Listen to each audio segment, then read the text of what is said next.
Welcome to my channel. Let's get right into mixing up the epoxy.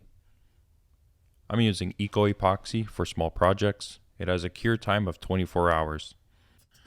I chose to use brown tint for this project. I think it's going to look really good with the oak. Let me know in the comments what you think.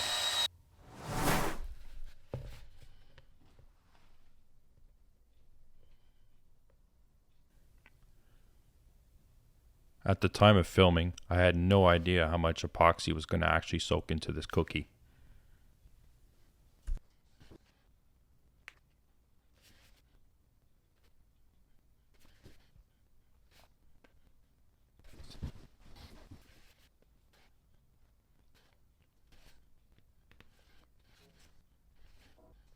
At first I'm concentrating on the deeper cracks, and as those get filled, I pour the rest over the top of the surface.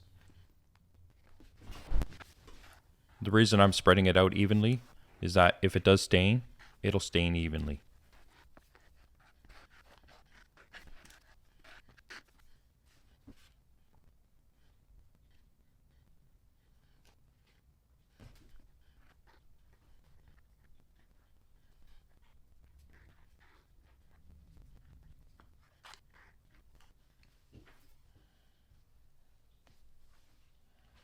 Good morning, everyone. This is the next day for my epoxy pour, and since this is red oak and an end grain cookie, a lot of the epoxy actually soaked into the wood, and I'll just do another final pour. This time it shouldn't drink as much, so all the pores should be pretty much sealed from yesterday. So I'll go ahead and mix another little batch of my leftover epoxy, pour this in, and then I'll let it sit for another 24 hours, and if it's hard, I'll sand this down and continue on building this table. The fan you hear in the background is actually my shop heater. It's early morning here in Ottawa. It's already starting to get chilly.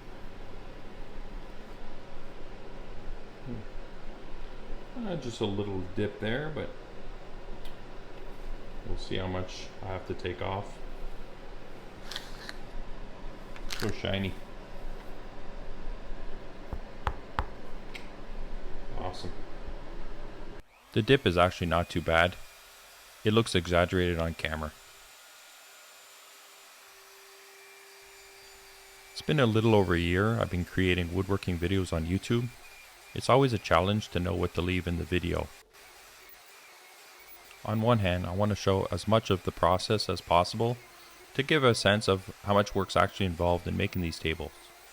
On the other hand, it could be a little boring to watch. Let me know in the comments if you prefer to see some sanding or leave it out totally.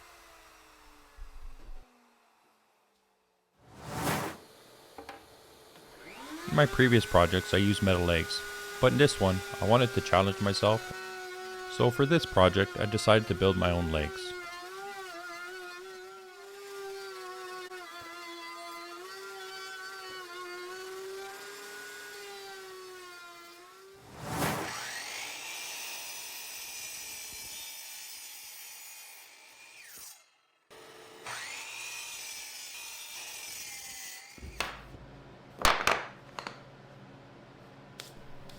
The three styles are going to be joined together at a point.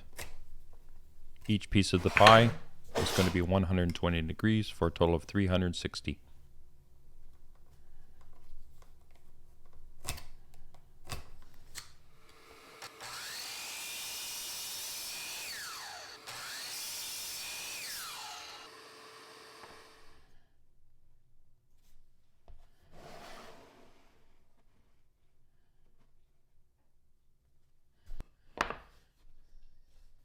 I decided to use dowels for the joinery. Center point.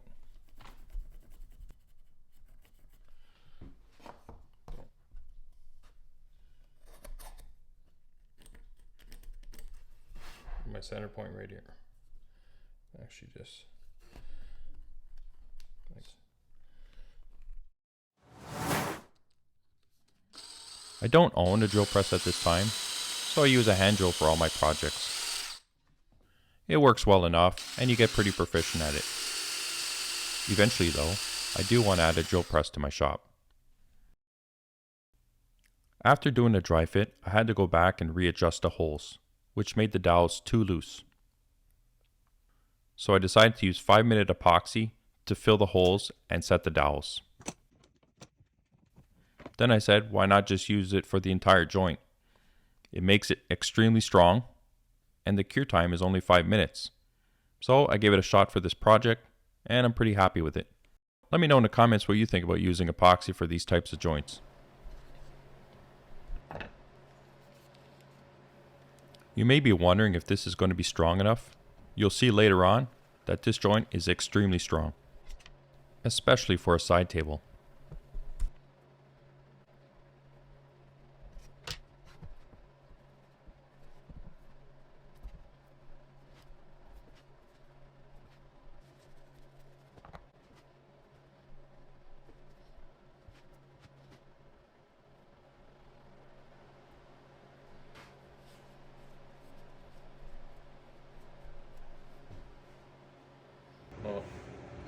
Well, epoxy is freaking hard. I ripped this off. Look at the plywood. The amount of pressure I pushed on these legs. This is a solid joint. Yeah. So, I'm gonna go ahead and sand this down.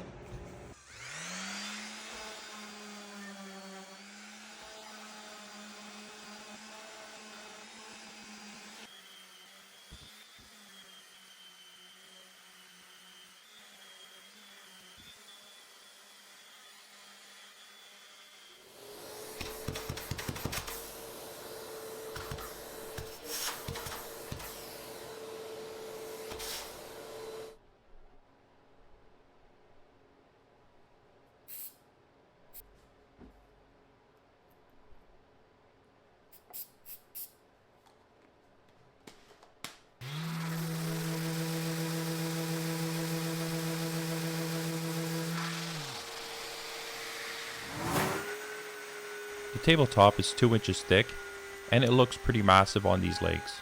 So I decided to add a bevel to the bottom of the table to make it look less massive and to give it a little bit of style. In hindsight, maybe I should have planed it down thinner. Let me know in the comments if I should have.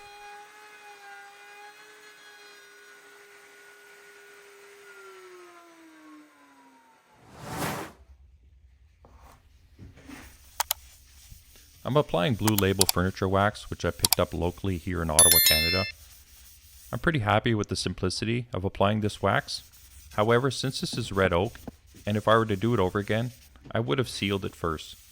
After a few minutes, it seemed like the wax was soaking into the wood. So I'm not sure if it's my inexperience of working with this product, or it's the nature of the open pores of the wood. Let me know in the comments if you have experience using wax on red oak. Here I'm finishing the underside of the table, and you can clearly see the brown epoxy stains on the wood.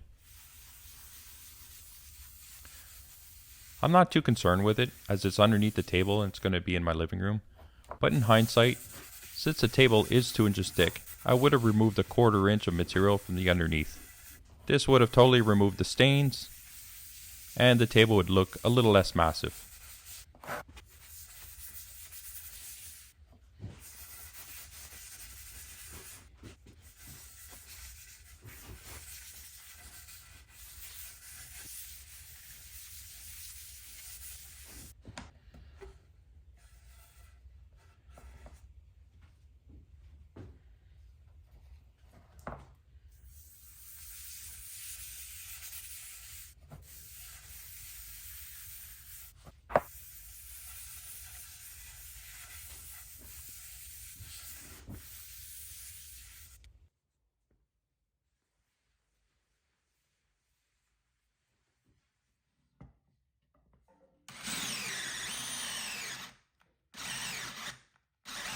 For this project, I went out and purchased these plug cutters. Now I'm not sure if it's my inexperience of using this, or it's the fragility of the red oak, but I had a heck of a time removing the plugs from the cutters. Let me know in the comments if you have experience using these plug cutters, and is there a secret to getting the plugs out without breaking them?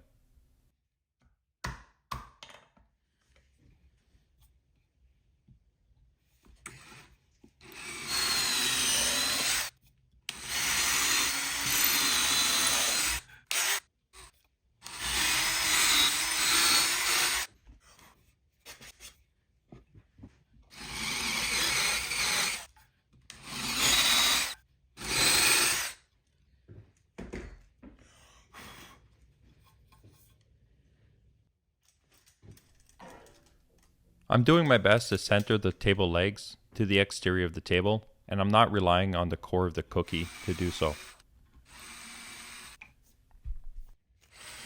I'm using common screws to fasten the legs to the tabletop, and I pre-drilled the holes slightly larger than the screw to allow for some movement. Hopefully it doesn't move that much. If it does end up moving and having structural problems, I'll make sure to update this video and let everyone know.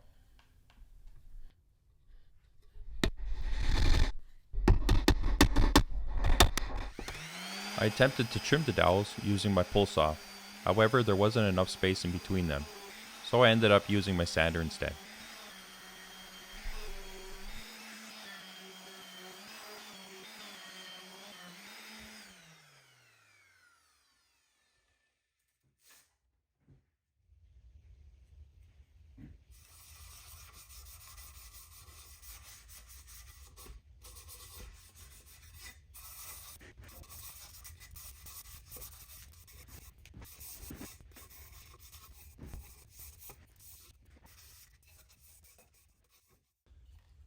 A final coat of wax and a quick buff and the table's done.